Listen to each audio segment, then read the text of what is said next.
Bwana, mambo ni mengi sana kuhusiana na ndoa hii ya Bibi Hamisa Mobeto kuweza kuvunjika. Mengi yamesemwa, mengi yametamkwa, lakini leo hii Hamisa Mobeto ameweza kufunguka na kusema kwamba sababu kubwa ya mimi kuweza kuachana na Azizi Ki ni kutokana na yale mambo ambayo yaliweza kutokea, na pia mnachotakiwa kuweza kuelewa ni kwamba ndoa yangu mimi na Azizi Ki ilishakufa toka muda mrefu. Yani tunafunga ndoa tayari ilishaweza kufa kwa sababu kulikuwa na mambo mengi ambayo yaliweza kuingiliana. Mimi binafsi sikuwa napendezewa nayo, na pia wengi wao waliweza kufunguka na kumwambia kwamba kama uliyajua yote hayo, kwa nini uliamua kutesa moyo wa mwenza wako na huku ukijua kwamba si mwanaume wa taipu yako? Kiukweli hili jambo si jambo jema, na pia unatakiwa kuweza kutumia busara nyingi katika kuweza kuongea, kwa sababu kila mtu anatamani kuweza kuhakikisha kila kitu kinakwenda kuwa sawa, lakini wewe umekuwa mbinafsi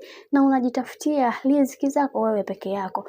Lakini pia kwa upande wa Azizi Ki aliweza kuzungumza mengi akisema kwamba hivi kweli mwanamke ambaye uliweza kumuoa na kufunga naye ndoa anakupangia kila kitu katika maisha yako, yani kiujumla yeye ndiyo anajifanya ndiyo mwanaume katika familia. Hili jambo sikuwa nalipenda na sikuwa nalitaka kabisa kuweza kuliona katika maisha yangu. Mimi kama mwanaume ningetakiwa kuweza kusimama kama mwanaume.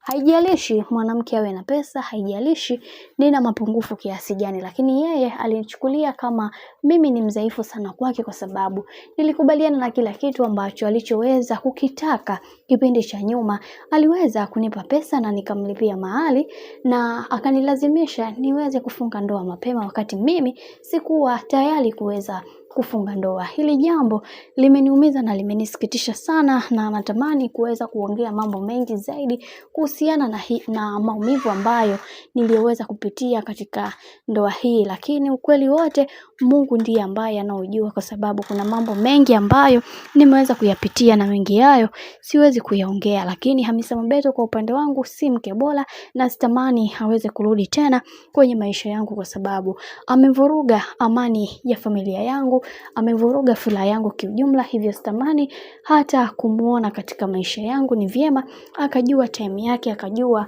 ni namna gani ambavyo atakavyoweza kupambana kuweza kuhakikisha kila kitu kinakuwa sawa kwa upande wake. Na pia tumeweza kuona wengi wao hili jambo ambalo aliloweza kuliongea Azizi Ki waliweza kumappreciate na kumwambia kwamba huo ndio wanaume na maamuzi ulioweza kuyafanya ni maamuzi bora, na hicho ndicho kitu bora zaidi, hasa kwa sisi wanaume. Usikubali mwanamke akupelekeshe kwa namna moja ama nyingine.